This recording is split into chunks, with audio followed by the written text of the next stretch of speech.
Assalamualaikum warahmatullahi wabarakatuh. Saya Devi Devintia. Di sini saya akan menjelaskan sedikit tentang sejarah perkembangan pendidikan multikultural. Multikultural itu berasal dari kata multi yang berarti banyak dan culture yang berarti kebudayaan. Sedangkan multikulturalisme itu berasal dari akar kata multi yang berarti banyak, culture yang berarti kebudayaan, dan isme yang berarti suatu paham atau suatu aliran. Jadi multikulturalisme itu adalah suatu pandangan dunia yang kemudian dapat diterjemahkan dalam berbagai kebijakan kebudayaan yang menekankan penerimaan terhadap realitas keagamaan, pluralitas, dan multikultural yang terdapat dalam kehidupan bermasyarakat. Kemudian pendidikan multikultural itu adalah suatu sistem pendidikan yang berusaha untuk meredam kesenjangan sosial, kelas sosial, kecemburuan sosial dengan mengenalkan dan mensosialisasikan salah satu orientasinya yakni kebersamaan. Kemudian untuk sejarah pendidikan multikultural ini memiliki 4 poin utama. Yang pertama adalah munculnya teori melting pot, kemudian yang kedua adalah munculnya teori salad bowl oleh Horace Kallen, kemudian yang ketiga adalah akhir tahun 60-an dan awal tahun 70-an oleh para aktivis dan pendidikan multikultural di Indonesia, yaitu yang diawali dengan adanya era reformasi. Teori yang pertama bernama teori melting pot yang diusung oleh seorang imigran bernama J. Hector. Dia ini menggambarkan bahwa bercampurnya manusia yang memiliki latar belakang yang berbeda menjadi bangsa baru atau menjadi manusia baru. Kemudian multikultural sebagai sebuah ilmu ini mengalami berbagai perkembangan yang terjadi dalam 4 fase. Yang pertama itu adalah sebelum tahun 1800-an. Di sekitar abad 15-16, bangsa Eropa ini itu mulai melakukan perjalanan untuk menjelajahi dunia. Mereka menjumpai suku-suku asing yang berbeda dari mereka. Kemudian mereka mempelajari bahasa mereka, kebudayaan mereka, dan hal tersebut dikenal dengan nama etnografi. Kemudian mencatatnya dalam jurnal perjalanan. Kemudian yang kedua, tahun 1800-an, bahan etnografi itu mulai tersusun menjadi karangan-karangan dan masyarakat dan kebudayaan mulai berevolusi dalam jangka waktu yang lama. Kemudian fase berikutnya yaitu pada awal abad ke-20 di mana bangsa Eropa mulai membentuk koloni-koloni, dan kemudian yang terakhir adalah fase di tahun 1930-an di mana multikulturalisme ini sudah berkembang dengan pesat. Nah, kemudian teori yang pertama tadi yaitu teori melting pot ini tuh banyak dikritik karena teori ini cenderung menghapus kebudayaan asli atau kebudayaan asalnya dan menggantikannya dengan kebudayaan baru di mana ia tinggal. Jadi teori ini karena banyak dikritik, akhirnya muncul teori baru yang bernama teori salad bowl. Jadi teori ini diusung oleh Horace Kallen, dan teori ini itu sebagai teori alternatif karena teori ini tidak menghapus kebudayaan asli. Berikutnya pada akhir 1960-an sampai pada awal 1970-an banyak tokoh-tokoh masyarakat, orang tua, dan para aktivis yang melakukan protes dan menuntut lembaga-lembaga pendidikan agar bisa melakukan persamaan tidak dan menghargai adanya perbedaan baik itu di bidang pendidikan maupun di bidang pekerjaan. Kemudian selanjutnya pendidikan multikultural di Indonesia ini mulai masuk ke Indonesia pada saat era reformasi. Nah, pada saat ini itu banyak disintegrasi, krisis ekonomi, krisis politik, sosial, dan juga agama yang akhirnya mengakibatkan krisis kultural di dalam kehidupan bangsa dan negara. Nah, pada masa ini itu pendidikan ini dijadikan sebagai alat politik untuk melanggengkan kekuasaan yang memonopoli sistem pendidikan untuk kelompok tertentu. Nah, jadi dengan kata lain, pendidikan multikultural pada masa ini itu belum terlalu dianggap penting. Nah, tetapi masa ini juga di sisi lain membawa angin demokrasi. Jadinya juga ada harapan untuk pendidikan multikultural ke depannya di Indonesia. Pengembangan pendidikan multikultural di Amerika Serikat. Nah, jadi pada awalnya pendidikan di Amerika Serikat itu cenderung lebih menerima migran yang berkulit putih saja. Sampai pada akhirnya tahun 1960-an itu muncul gerakan reformasi yang ditujukan untuk perubahan pada pendidikan. Kenapa? Karena itu tadi pada awal pendidikan banyak diskriminasi terhadap masyarakat minoritas, yaitu masyarakat yang berada di luar White Male Protestant Anglo-Saxon atau WMPA. Jadi yang diterima itu hanya masyarakat kulit putih saja yang bisa sekolah, yang bisa menerima pendidikan, hanya masyarakat kulit putih saja.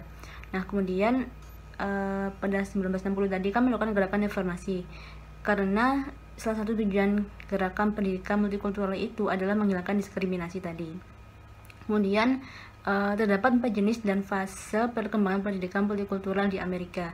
Yang pertama yaitu pendidikan bersifat segregasi yang memberikan hak berbeda antara kulit putih dan kulit berwarna, terutama terhadap kualitas pendidikan. Kemudian yang kedua, pendidikan menurut konsep salad bowl, di mana masing-masing kelompok etnis itu berdiri sendiri, mereka hidup bersama-sama sepanjang yang satu tidak mengganggu kelompok yang lain. Kemudian konsep melting pot, jadi dalam konsep ini tuh masing-masing kelompok etnis dengan budayanya sendiri menyadari adanya perbedaan antara sesamanya. Namun dengan menyadari adanya perbedaan-perbedaan tersebut, mereka dapat membina hidup bersama. Meskipun masing-masing kelompok tersebut mempertahankan bahasa serta unsur-unsur budayanya, tetapi apabila perlu, unsur-unsur budaya yang berbeda-beda itu ditinggalkan demi menciptakan persatuan kehidupan sosial yang berorientasi sebagai warga negara Amerika.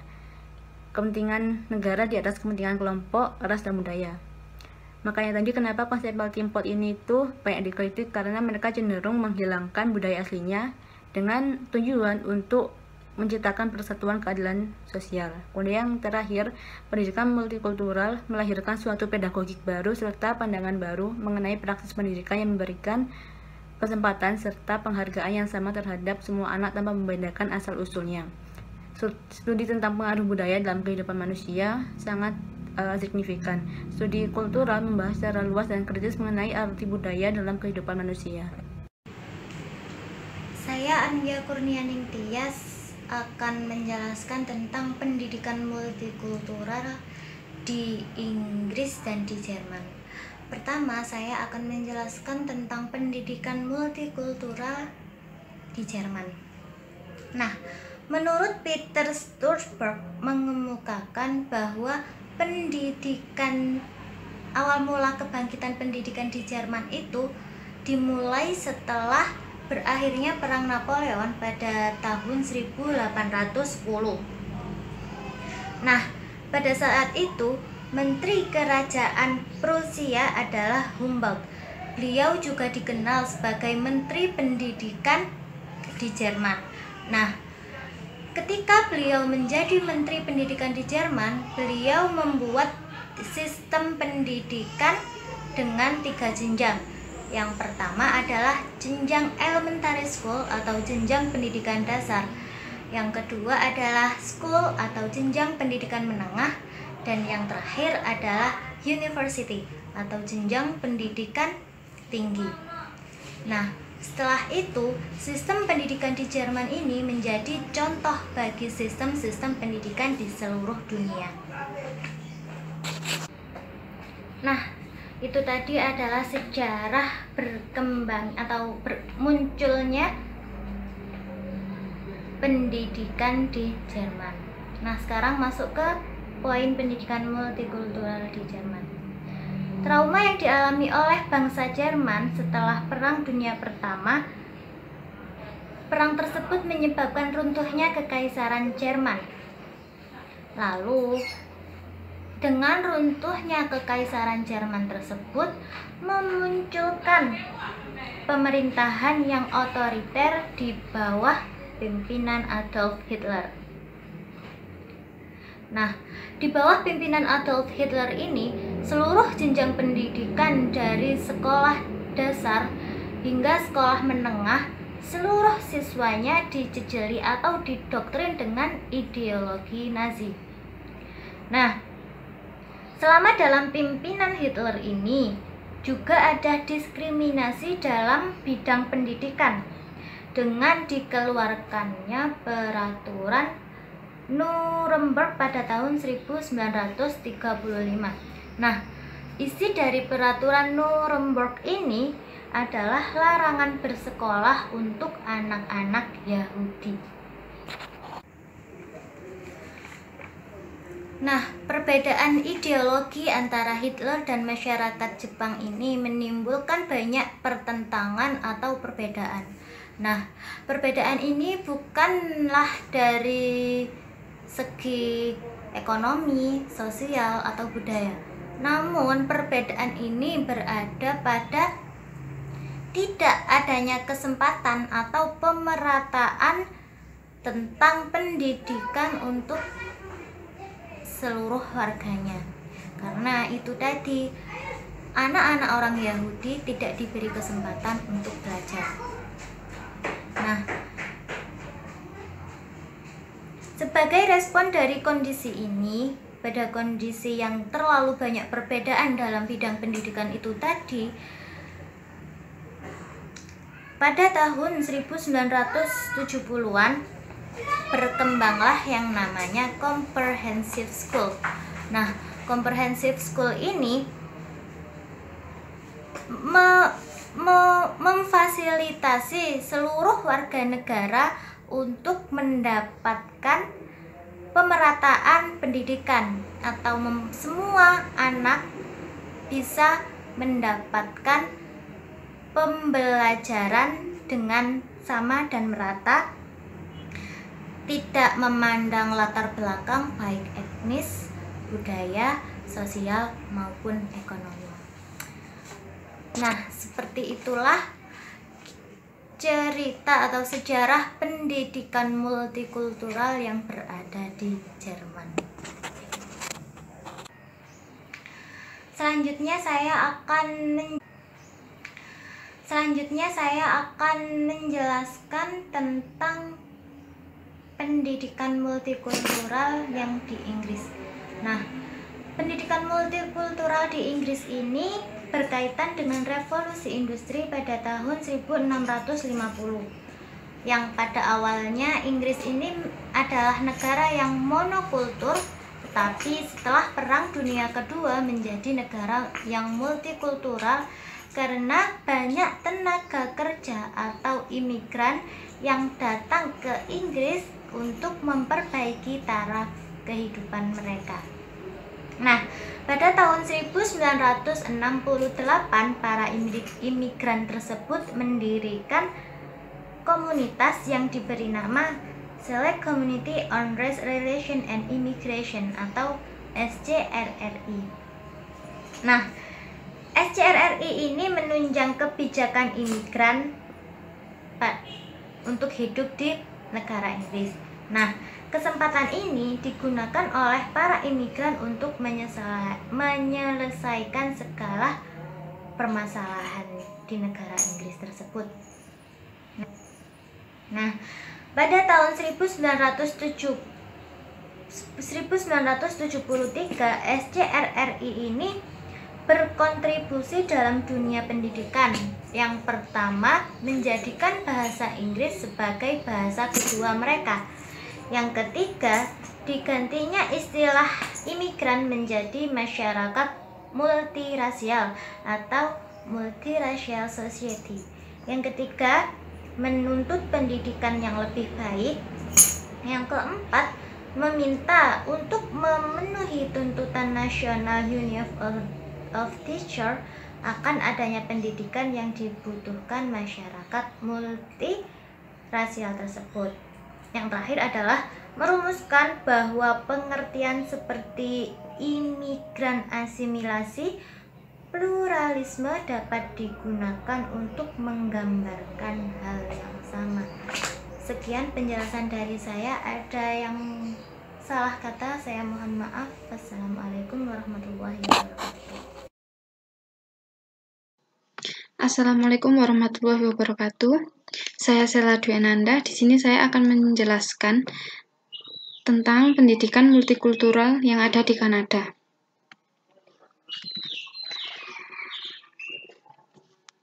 Kanada adalah negara pertama di dunia yang menerapkan adanya kebijakan pendidikan multikultural pada tahun 1971. Pada tahun 1972, didirikanlah Direktorat Multikultural di dalam lingkungan Departemen Luar Negeri untuk memajukan cita-cita multikultural, integrasi, dan hubungan positif antar ras. Upaya tersebut melahirkan Canadian Multiculturalism tahun 1988, yang isinya antara lain: A. Alokasi dana untuk memajukan hubungan harmonis antar ras. B. Memperluas saling pengertian kebudayaan yang berbeda. C. Memelihara budaya dan bahasa asli. D. Kesempatan yang sama untuk berpartisipasi. Dan yang terakhir yaitu pengembangan kebijakan multikultural di semua kantor pemerintah federal. Kebijakan multikultural dimasukkan dalam bentuk yang berbeda-beda di dalam program sekolah penataran guru. Kurikulum dikaji ulang untuk dilihat hal-hal yang mengandung stereotip, dan prasangka antar etnis. Demikian pula dalam pendidikan oleh Ontario Heritage Language Program yang didirikan pada tahun 1977 memberikan bantuan terhadap pengajaran bahasa etnis yang bermacam-macam sesudah jam resmi sekolah. Guru diberikan penataran untuk menyebarluaskan sumber-sumber yang bebas dari prasangka, terutama kelompok kulit berwarna. Di Provinsi Manitoba, Alberta, dan Saskatchewan, sekolah diizinkan memberikan bahasa di luar bahasa Inggris dan Perancis sampai 50% dari jumlah jam di sekolah. Kebijakan ini diterima dengan baik oleh kelompok imigran, terutama imigran Ukraina dan Jerman. Sejak tahun 1993, beberapa dewan pendidikan seperti Vancouver School Board melaksanakan penataran guru-guru untuk pendidikan multikultural, mendirikan komite penasehat untuk hubungan rasial, serta melembagakan hubungan rasial di distrik sekolah. Selanjutnya yaitu pendidikan multikultural di Australia. Kedatangan bangsa kulit putih di benua Australia telah membawa implikasi terhadap tatanan tradisional etnik pemukim asli. Kegiatan eksploitasi terhadap sumber kekayaan alam dengan dibukanya ladang-ladang emas di daerah-daerah pertambangan seperti di Victoria, New South Wales, dan Australia Barat telah meningkatkan taraf perekonomian masyarakat. Dampak penemuan emas ini ternyata berpengaruh pada peningkatan imigran yang datang ke Australia seperti dari Cina, Asia, Jepang, dan negara-negara lainnya. Dengan demikian, pertumbuhan penduduk semakin meningkat pesat. Akibat dari ini semua adalah timbulnya perpecahan di kalangan masyarakat, terutama antar ras, seperti pengalaman-pengalaman di beberapa tambang Victoria pada tahun 1957. Ketika imigran-imigran pertama yang berasal dari Italia dan Greek pada akhir tahun 1940 masuk ke Australia, mereka mengalami diskriminasi rasial dari orang-orang Inggris dan Irlandia. Kemudian multikulturalisme menjadi gagasan yang muncul untuk mengatasi heterogenitas etnis yang terdiri dari berbagai etnis dengan latar belakang budaya yang berbeda pula. Pada tahun 1987, Hawke mendirikan Office of Multicultural Affairs atau OMA dan berada di bawah Departemen Perdana Menteri. Melalui badan ini dikembangkan konsep-konsep multikulturalisme secara lebih mendalam dan menekankan batasan-batasan konsep itu serta ide Australia sebagai suatu unsur unifikasi. Dengan begitu, imigran-imigran diharapkan memberikan loyalitas terhadap Australia. Bahkan, OMA melalui agenda nasionalnya menjelaskan dan mempertajam definisi multikulturalisme sebagai suatu istilah yang menggambarkan diversitas budaya dan etnik dalam Australia baru. Selanjutnya yaitu pendidikan multikultural di Afrika Selatan. Sekolah formal pertama di Afrika Selatan didirikan pada tahun 1658. Selama 150 tahun pertama didominasi oleh pengalaman perbudakan. Lalu pada tahun 1943 lahirlah Christian National Education yang merumuskan pendidikan untuk ras Afrika. Ternyata kebijakan ini dirasa justru untuk memperkuat politik apartheid. Kebijakan politik pendidikan di Afrika Selatan juga mengalami perubahan. Tahun 1996, Nelson Mandela digantikan oleh Thabo Mbeki. Presiden baru ini meluncurkan Afrika Renaissance, yaitu gerakan yang memberikan perhatian besar terhadap kemajuan Afrika terlepas dari jenis, asal-usul, dan ras. Tahun 1997 diluncurkan kurikulum 2005 sebagai strategi untuk bergerak menjauh dari rasis, apartheid, dan membebaskan model-model belajar hafalan, pembangunan bangsa, pembelajaran berpusat pada peserta didik, dan berbagi hasil.